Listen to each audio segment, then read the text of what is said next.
We have another special guest today. She started out her college career at the University of Tennessee, where she was a one time NCAA All American, making the second team in the weight in 2023. She then transferred to the University of Alabama, where she has a PR of 22 meters 80 in the weight throw. She's currently number 6 in the country, and next week she'll be going to the NCAA championships, once again trying to get another All American spot. This is Chandler Hayden.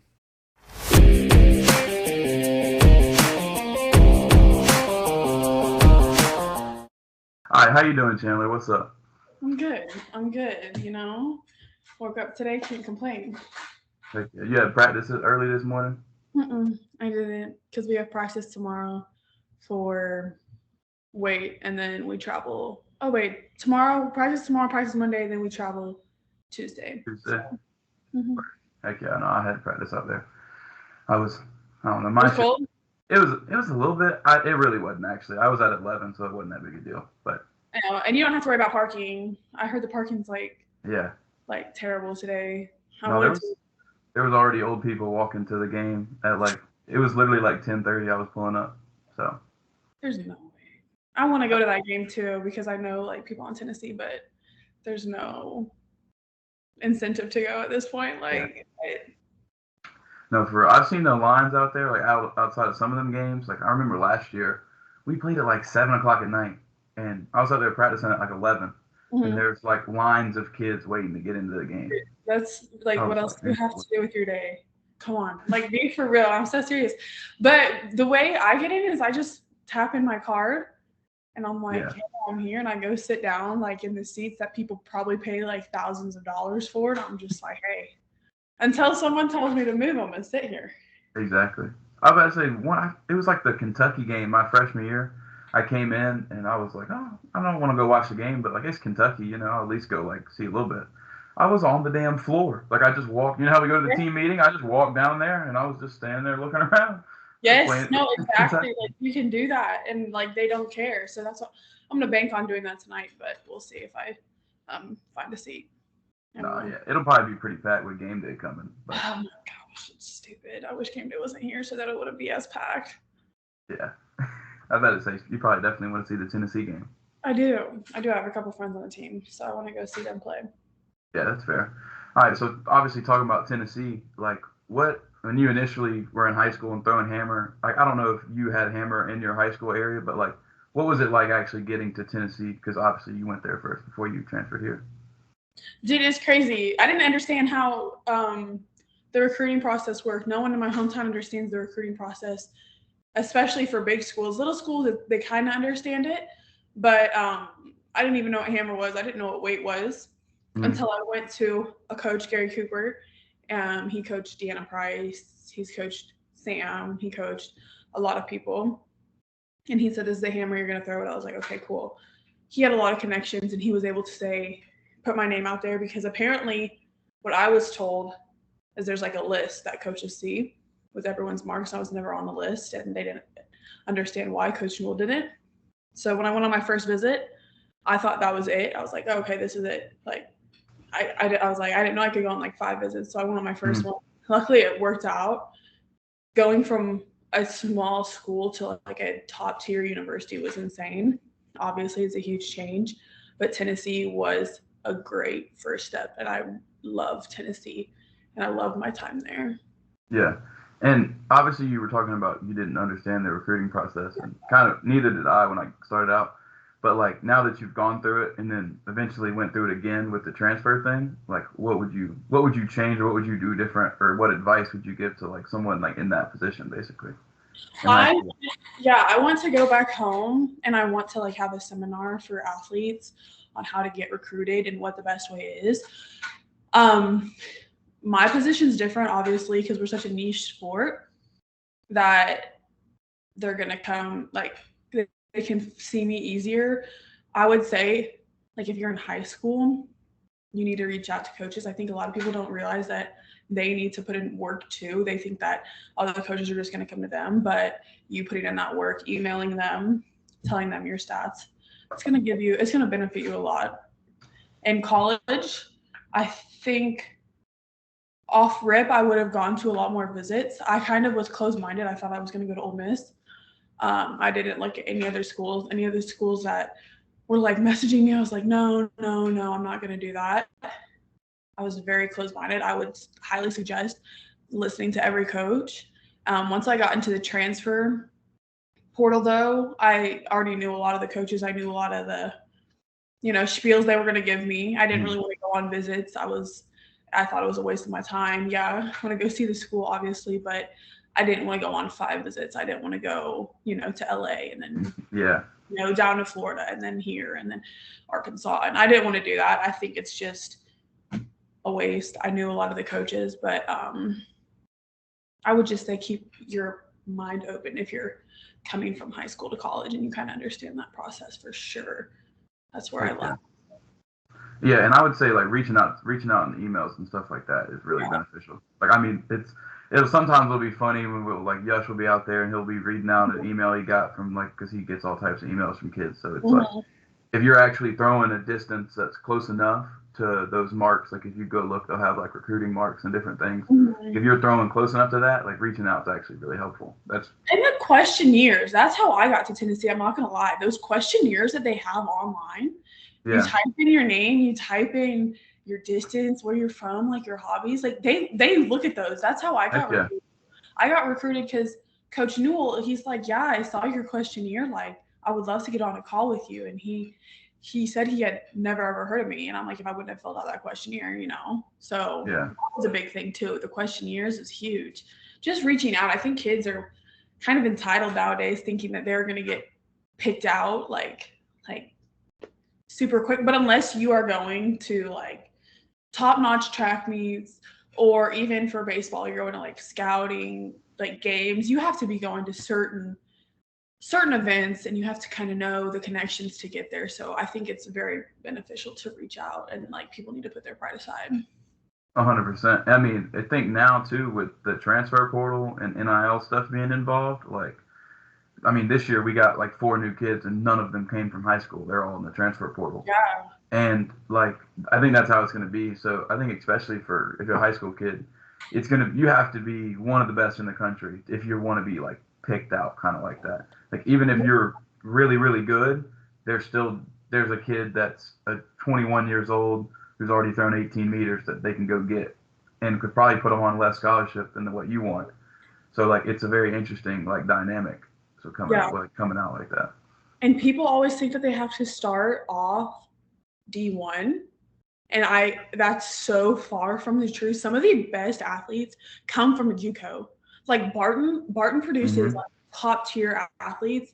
And that's another thing that kids think that they can either go, like once they get to one level, they can't go to the next. And that's just a misconception. Like you could go to JUCO, then you could go D2, and then from D2 you could go all the way up to D1, like all within the span of your eligibility. And I don't think people understand that either. So I don't think people should rule out JUCO colleges, Like, For sure. Like Barton is insane. The amount of talent that has come from Barton, and there's like another one too. I can't remember exactly which one, but it's wild. Yeah. No, it's crazy because I mean, if you're an international kid, like that's a lot of the JUCOs would be international kids. Like you have to have a good scholarship to come over and actually make it happen. And I think that's just an opportunity that the high school kids haven't really got to yet, because I mean, I think now it's going to start being that way since so many big schools they're transferring from the JUCOs to the big schools. I think that the mid majors and the like D2 and the JUCO schools can be really helpful. I was talking to a kid, Seth Wolf, on here the last episode I had, and that's exactly what he did. He went to Charleston Southern, and he was throwing 60 meters in the hammer, which was really well, and he scored real well in his conference. But if you move that to the SEC, wouldn't be doing that great. And he was able to get a full ride at Charleston Southern, compared to if he was, say, here, there's no way that they would be willing to do that. So it's just a better opportunity. Like sometimes you just have to know where you're at, but also just you can go there and then transfer. If you get for where you're throwing good enough, you're throwing 68 meters. There's nothing stopping you from transferring and going to a bigger school at that point. Yeah, and I mean, I feel like it's starting to be a trend where coaches rarely get freshmen. I don't know if that's just me saying that, but I think a lot of coaches would rather have a transfer. I mean, they've been through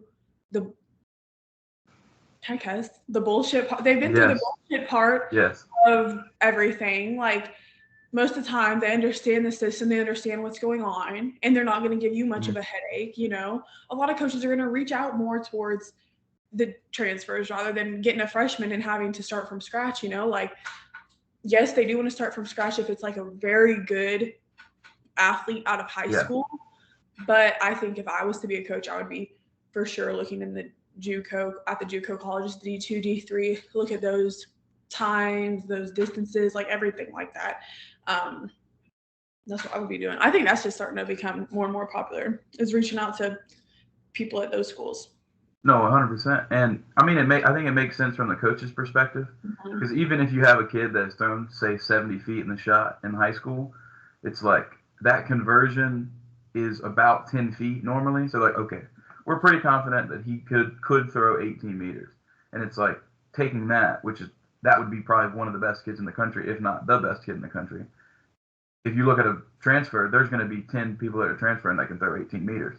So they're looking at it, they're like, well, maybe here, or this dude's already thrown it. He's already been in these type of competitions with the 16-pound ball, with things like that. And I also think it could be more beneficial to the high schooler, instead of going to the big program and getting a small type of scholarship, just because sometimes it's just difficult to get that big of a scholarship, even to know if you're throwing really well. In high school, you can go actually somewhere and actually make more money for yourself. And then if you throw far enough, transfer and get that same type money at a bigger school. So I think it's kind of mutually beneficial if the high school kids understand, how that whole system works actually. Well, it's a gamble. I mean, like, it's a gamble getting someone from high school because, like you said, like, there's so many different factors. You come from high school, you could have had a terrible track coach in high school but done really well. And then you get to a more routine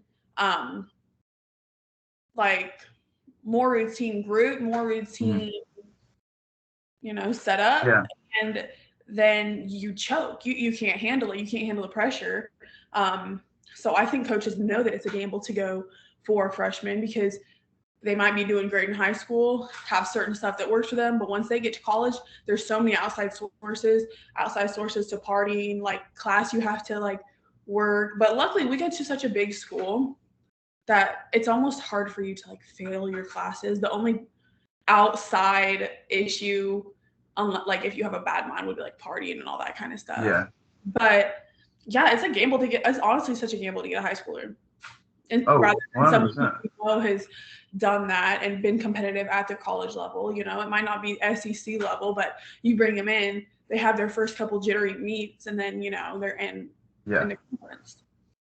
100%. And I mean, with the transfer opening up like it did, like it just has taken the coaches a little bit of time, I think, to really be like, okay, this is more of what we want to do. And it's just a smarter move. I think, I mean, if you're asking the coach, like, they get paid off of this too. Like, if they do bad, they're just going to get fired. So like, they're looking at it from their perspective. And I think honestly, it can still benefit the high school kids.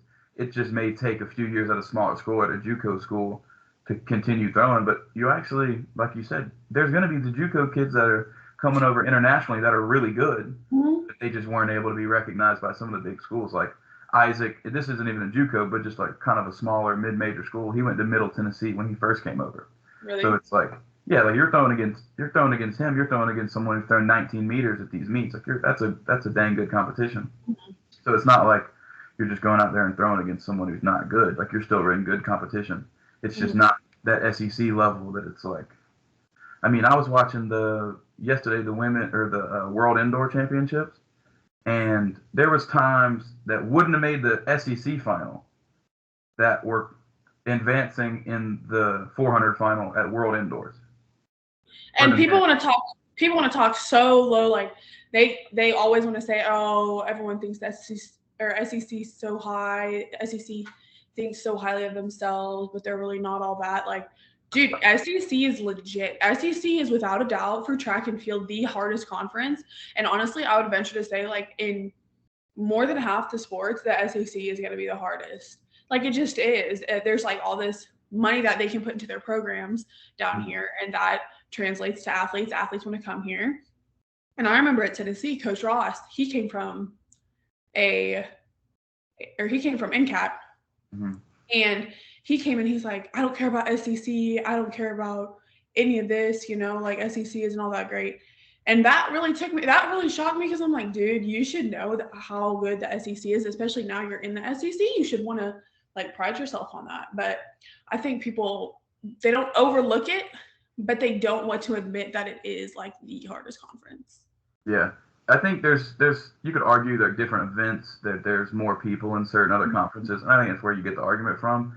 But overall, in the depth that we have, especially in the sprints and some, not even the distance, but really the sprints and the jumps, it's absurd. Like it's absolutely crazy. I remember my freshman year, there was a long jump competition that the guy who got 10th in the long jump was like 12th in the country. Dude, if he doesn't score a point and they're like, yeah, go to nationals, congratulations, you're one of the best 16, but yeah, you didn't score any points. No, literally. And I've like thought about that when transferring because I love the SEC. I do. I wanted to stay in it. But in the back of my mind, there was that little voice that's like, oh, you could go to this conference and win. Like, you could go to this conference and just win, like, But I think if you want to be a really good competitor, come to the SEC. You're going to have more competition. That's all I have to say about that. Ask anyone, No, 100%. I mean, I think you can just look at the numbers and it talks for itself for sure. But speaking of SECs and everything, like we just came from that and all that, and obviously I know maybe a little bit of a sore subject for you, but what do you, looking back on it, like what do you think about your performance and like what type of stuff can you learn from a performance like that? Hey man, that's only happened twice in my life, and it's happened at two big meets. It happened my sophomore year. My sophomore year, I fouled out at first rounds. Or sophomore or junior year, I think. Can't remember. And then obviously I fouled out here. Something was off. My energy was off. I didn't feel good. I didn't feel like myself. In the back of my mind, I was like, this is not going to be a good meet. And it wasn't. It just happened to be like the worst it could have possibly been. Yeah. I mean, like, but whatever. At the end of the day, it was supposed to happen for whatever reason. And that might prevail at nationals, Maybe that's supposed to happen so I can talk about it to other athletes down the line, like, hey, this happened to me, could happen to you. It's so I'm not really looking at it as like a downfall. I think if throwing was my life and I was very attached to throwing and I wanted to do this like post collegiately or like I just made throwing my whole personality kind of, I think it'd be a lot more devastating. And as much as I love weight more than hammer, I still, throwing is just kind of something I'm good at. And I like to just be good. I told Coach Yesh this, I was like, I just like to be good at things. I'll be great for you. But throwing isn't like my passion, It's cool. I know how to do it. I guess it's weird that I know how to do it. I don't know why.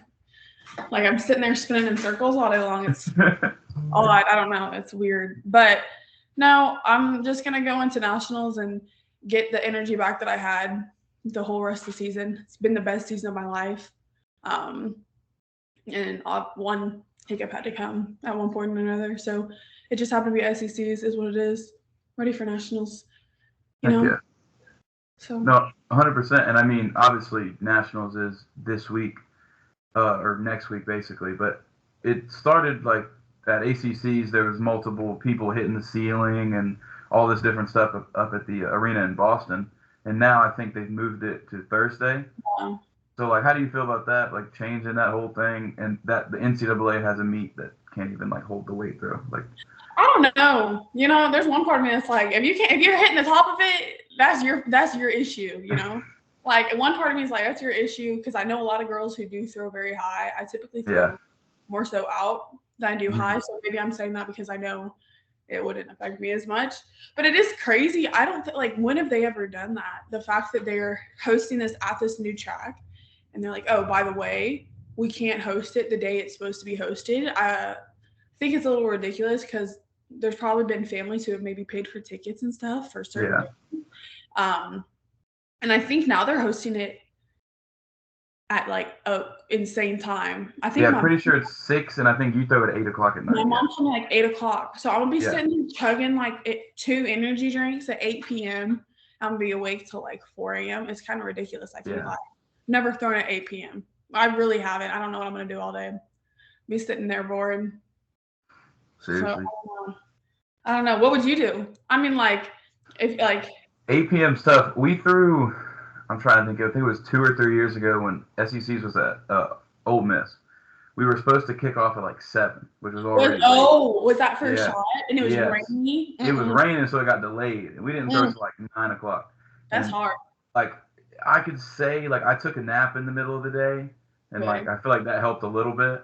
But like, no, I was tired. Like whatever I did not help. Yeah. I was tired when I went out there. It was Yeah. just like, what are we doing? Like this is I ridiculous. mean, what do you think about the whole net situation? I feel like you're a like world class facility.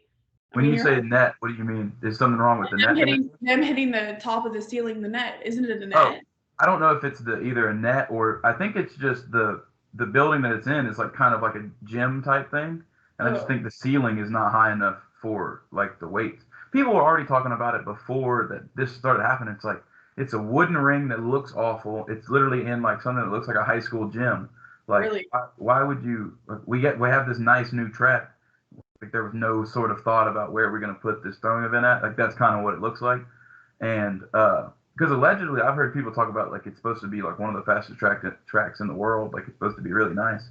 Mm-hmm. Uh, but clearly they just did not. They definitely did not think about the weight.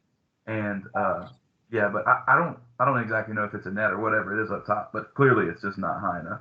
But I mean, me and you saw because it was at ACC's.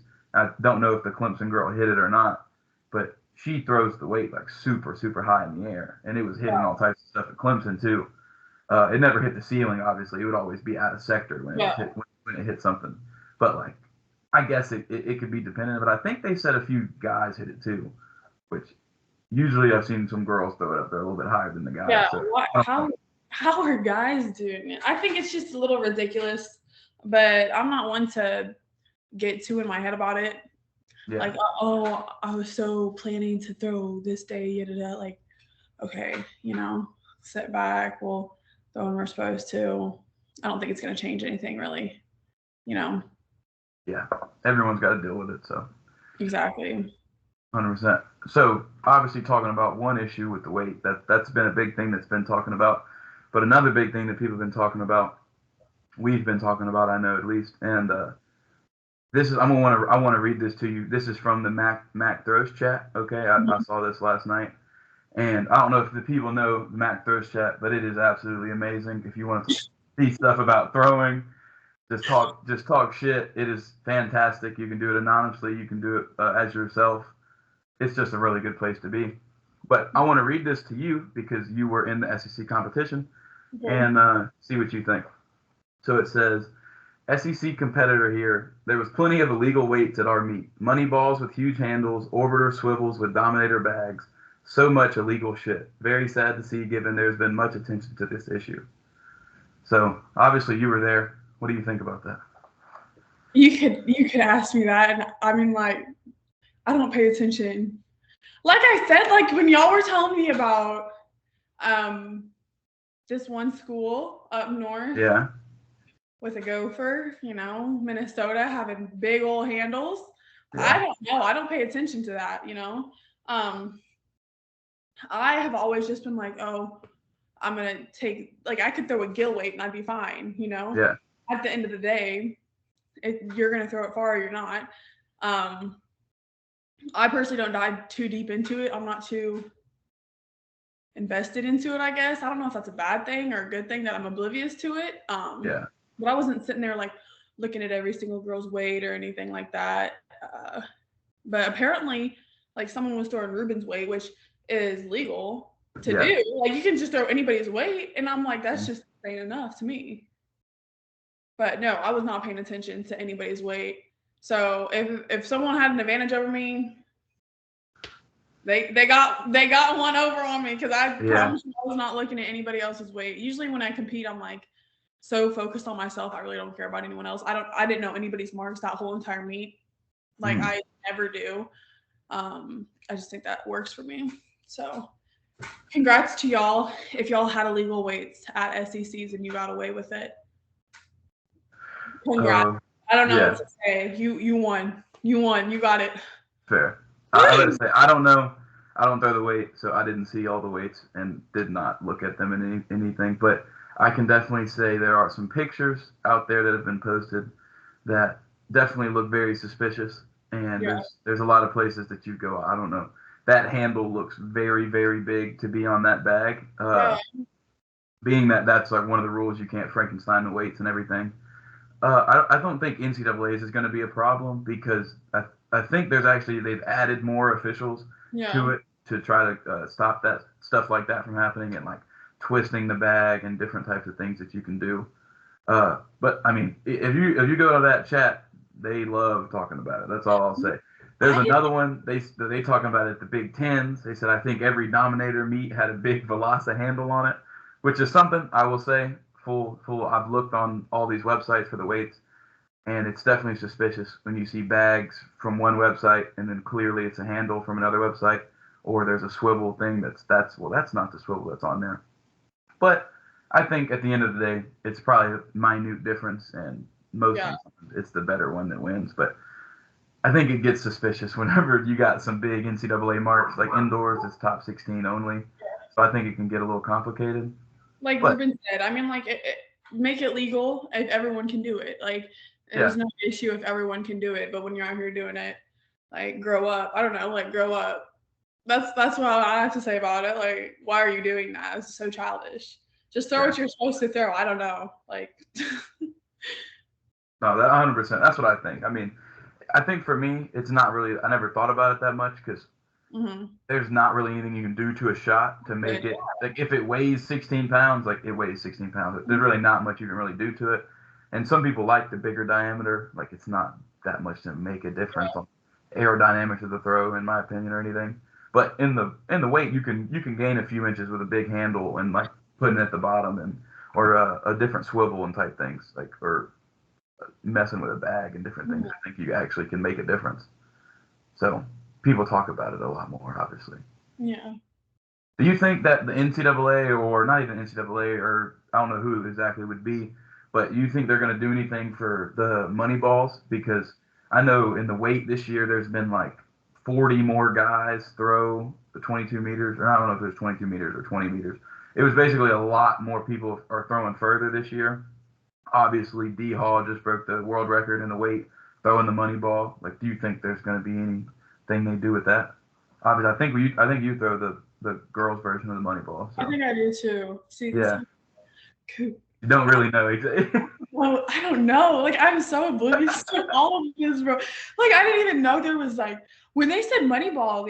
Like I'm gonna sound really stupid, but like when y'all said Moneyball the other day, and like you pulled it up and it said Moneyball, I was like, oh shit, it's like an actual like ball. I thought that was Yeah, just like a nickname. Like oh, this is the Moneyball. Like yeah.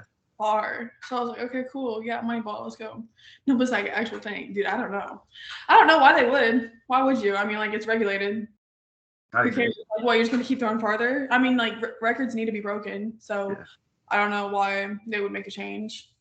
I agree. I think the only reason they may is there's some places that if you Can't. start throwing 28 meters or something like that, like it goes real too far. Like I know with the javelin, that's why they had to start doing it because I mean you can see the video of the guy throwing 104 meters. It's like it damn near goes into the high jump pit, and they're like, "Well, we have to regulate this in a different way." But I don't think it's to that point yet. I would Yeah, love to see people throw 24 meters. Like they might as well. So I think once it gets to that point, they'll obviously regulate it, but until then, I think they're just gonna let it ride. You know, have fun with it. yeah. And one thing I did want to ask because I don't know exactly about your situation in high school, but did y'all actually have the hammer and stuff like in high school, or did you have to do club? No, so the only state that has hammer and weight that you can compete with is Rhode Island. Hmm. Um, so anybody else who has picked up a hammer, they would have to go to club. So like I said, I like went to Gary Cooper and he does throw for the road hammer club. Hmm. Um, yeah, I would have never known what a hammer was unless I had gone out there. That is a pretty prevalent club I know of. And then obviously Throw One Deep is a pretty prevalent club down in Yeah. Georgia. Yeah. Other than that, I feel like it would mainly be kids whose big like parents or relatives threw hammer and like taught. Yeah. You also see a lot of people just started in college, which I think is insane. Since I started when I was 15, turning 16. What? So did you do? Obviously, I think if you went to that club, you probably just threw like normal shot disc on your team, Yeah. and then I went did there. everything.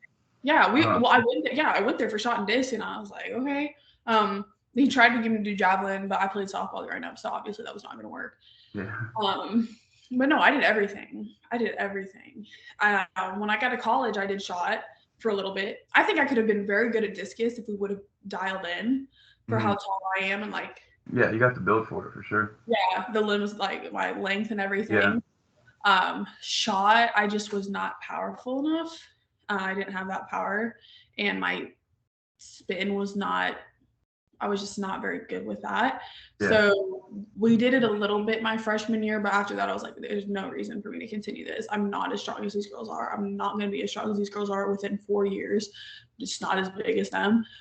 Even though like size doesn't matter, because that Texas girl, she can throw that shot put, and she's small. She's foreign, I think. Yeah. So obviously size doesn't matter, but I didn't have the finesse for it. Yeah, I think the power is really the thing there. Yeah, those girls, I guarantee you, obviously I don't know, but even some of them girls like Anna from Georgia, the glider, like she's not some ginormous girl, but she's incredibly powerful. Yeah, like incredibly strong. So powerful. And I think I just have more so of that like finesse to where I can do hammer and weight. I think it would have been a waste of time to try to do all four. Yeah. I'd be out there all day. Energy would be low unless I was just like great at all four, could score. Stam Scarvellas, she was really great at all four. So she scored, I think she scored hammer, discus, shot put at SECs when they hosted at Tennessee, which that's so common. But yeah, I didn't think it was worth my time. No, 100%. I think it's really rare for, especially in college, someone to be really worth like doing all three of the events. Yeah. I don't know if you weren't here, but we had Taylor, and she, I think it was my freshman year, she scored in the hammer, the weight, and the shot. Or really? Not, it was the hammer, the shot, the disc at outdoor SECs. And it was just absurd, like watching it. And even her, like you'd probably know Taylor, she's not a big girl at all. Yeah. And it was crazy to see how she was able to throw that far and everything. Yeah. But it's rare that most of the times it's beneficial for you to focus on something else. No, for sure. 100%. All right. So obviously you went to Tennessee first, and you said you had a great experience there and all these things. What was the decision that actually you left there to actually end up transferring? What was that? What was that decision like, and what was like the reason for it? So we had got a new head coach. It was time for our old head coach to go. And when you get a new head coach, typically they erase the whole entire staff. So we got rid of everybody on our staff. So we got a new throws coach, new everything. I had one more year left on my scholarship. And I remember going up to him right before first rounds. And I said, hey, am I going to have a scholarship here next year? I want to know. So I plan accordingly. You know, I knew he was going to cut a lot of people. They had already cut people. They cut people mid-year. Yeah. Which, you know, isn't necessarily a bad thing, but they did decide to cut people mid-year. And a lot of people, honestly, made huge cuts. And so he was like, you may have to lower your scholarship just a little bit. I was on a full, was getting stipend, was still having to pay out of pocket to live where I live, but I lived in a nice area of Knoxville. Yeah. And so at first rounds, I texted the coach. Or no, this was at Nationals. At Nationals, I texted the lady who had all the scholarships. I said, hey, what's my scholarship going to be for next year? And basically she said I was not going to be getting any money except for like books and classes. Yeah. So like to me, that's just like a full cut. I mean, like to anybody, that's typically, sometimes that's like a full cut coming off of like a full ride scholarship and getting paid. I was not going to stay where I wasn't wanted, which I was wanted by Coach Woodsit. He was a great coach. I have nothing but great things to say about him. He wanted me to stay so bad.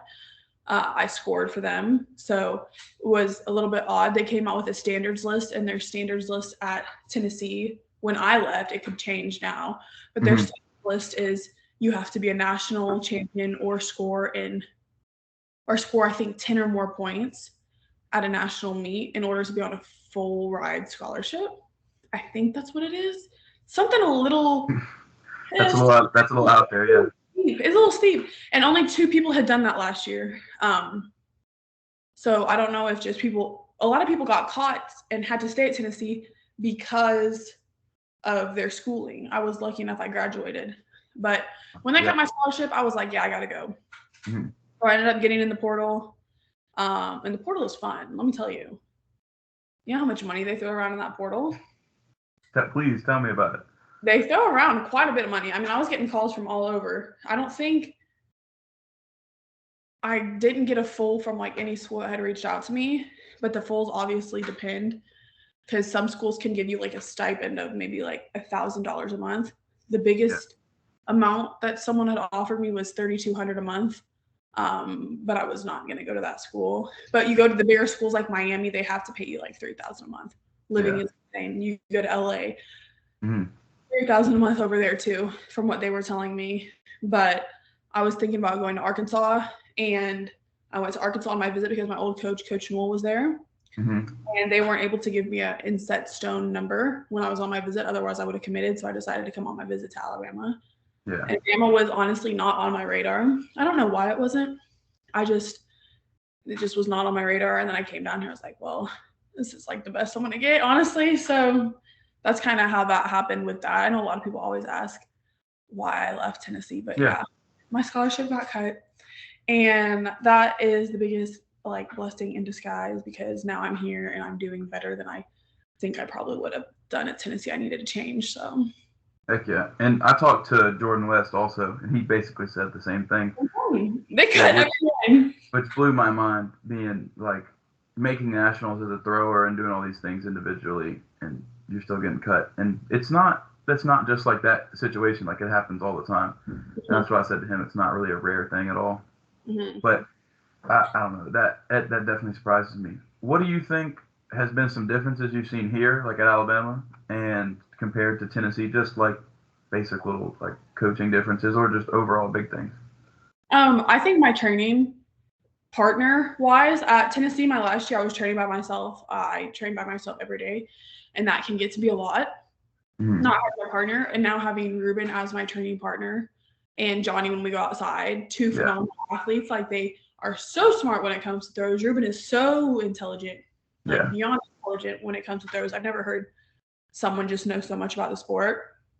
So having someone who's very dialed into what they are doing and very passionate about what they are doing, kind of helps me and pushes me and motivates me to be better. So that's been a great change. The weight room situation, I love JD. I love the weight room. I love the program. I think the program's another thing. We don't lift too much. We don't lift too little. We just do exactly what's right. And that's kind of how throwing is too. Yash is a great coach. Me and Yash just get along. I think our personalities mesh really well. We both can be smart with each other, but at the end of the day, I like to be smart with a coach, like banter back and forth, Yeah.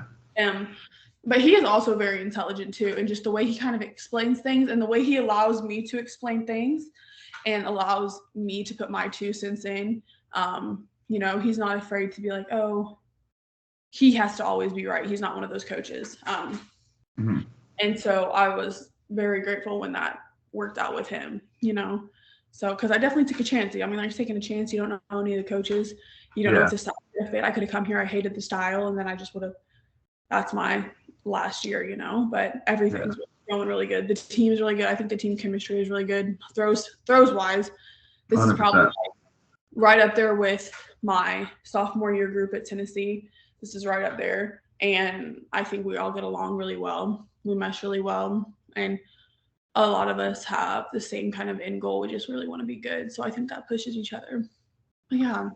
Yeah, 100%. I mean, I can tell you, being on the team, like I've been here my whole time, like especially last year, it was kind of the same group the first 3 years. Like there was different people left, but you had all kind of the same like people. But then last year, like everybody left basically, and we got, I think it was like 7 new transfer girls. Yeah. So it was like it was kind of, I mean, I think I get along with all types of different people, so I wasn't really too concerned about it. But it's always just like, oh, we got a bunch of new people coming in, and like literally everyone was like, everyone's cool. I like obviously love Meg, and then Amani and My Joy. Everyone meeting everyone. Like I think initially we all just were like, yeah, this works out, and that we just Yeah. meshed together. No one had a big issue with somebody or anything like that. No, seriously. And I'm glad because I've never really had girl training partners. I mean, I did at Tennessee at one point. 1 year we had a couple girls. That wasn't really like the best. I didn't really mesh because I just think girls complain a lot typically. I mean, like I complain too, but not in a way like I'm seriously complaining. Like girls just like to complain. And then but the girls group we have now, I'm very grateful that we have this group because I was nervous whenever he said it was a lot more girls than I had thought. Yeah. But the girls group now that we have is great. So. No, 100%. All right. This is the last thing I want to ask you about, and it's some of these IG comments and TikTok comments, Twitter comments, all this stuff. Because obviously you're really well known on TikTok, all these different places. I think I looked the other day, you got like 140K on Instagram, which you had like 100 the last time I looked. So I was like, damn, look at this girl go. No, but now guess how many I have? Today I just hit. What you get? 154. Jesus. Isn't that insane? Yeah, hey, I didn't see. I thought I was doing good, getting to like, I'm at almost like 4,000 now. But no, that's good because you're a dude. I'm not even gonna lie. Like being a girl, it's a little bit easier. I'm not gonna lie. Like I don't like girls that say, no, I've really worked hard. I mean, like, yeah, you've worked hard, but also like there's a lot of gross people out there.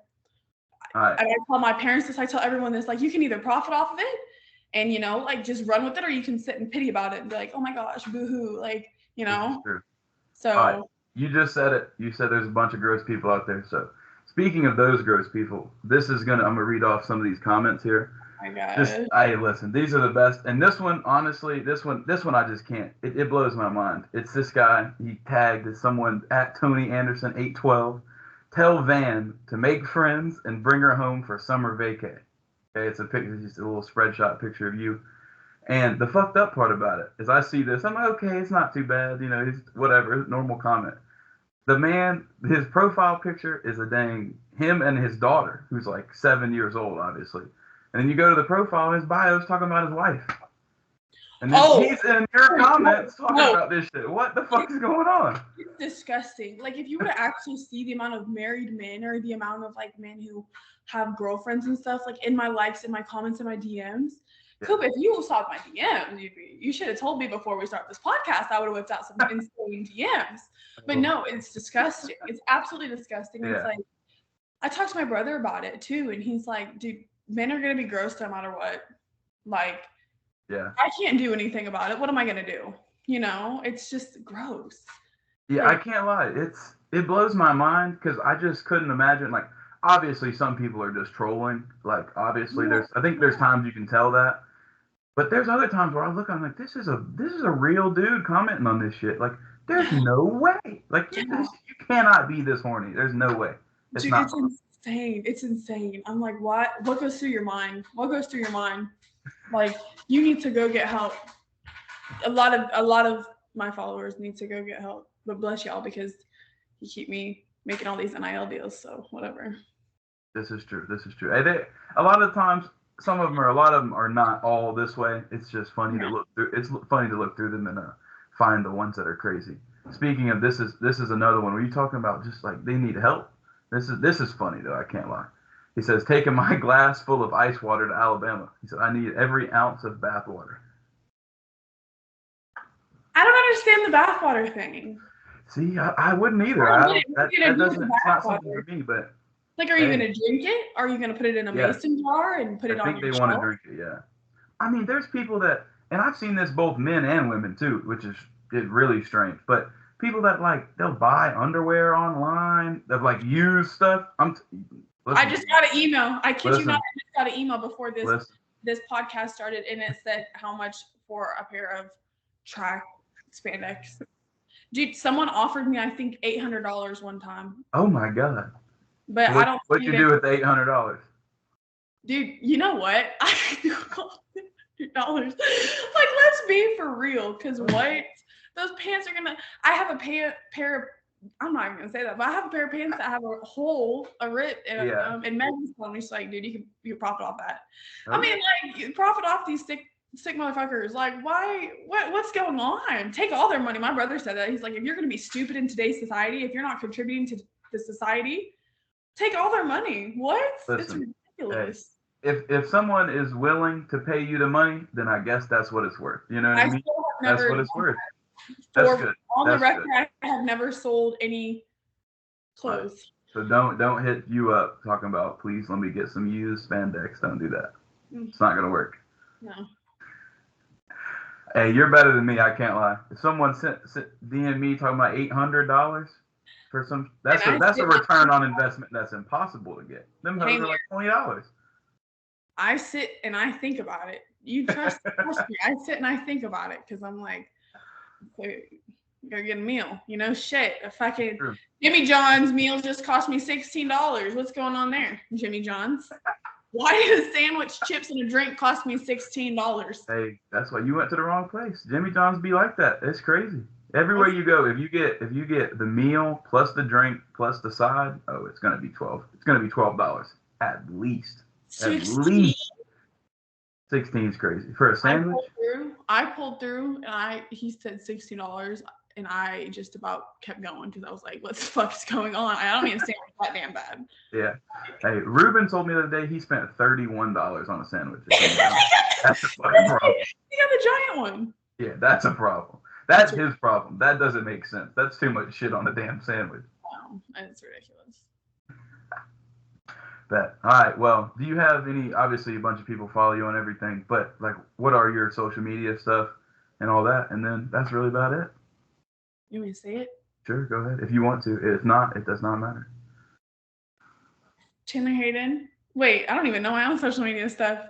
Chandler O Hayden on Instagram. Chandler 0 Hayden on Twitter. Chandler Hayden on Snapchat. I'm trying to get into Snapchat. You can make bread on Snapchat. Okay. Facts. What's my other stuff? Chandler Hayden on TikTok? I don't know. Just search Chandler Hayden. You'll find me. Yeah. I'm sure I'm trending somewhere right now. 100%. But I would say NFL memes or someone's probably making a post. Stop comparing me. Hey, that's only good for you when people are doing stuff. It is. Any publicity in my eyes is good publicity. Typically, is how how I view it. Bet. All right, Chandler. I appreciate you coming on. Thanks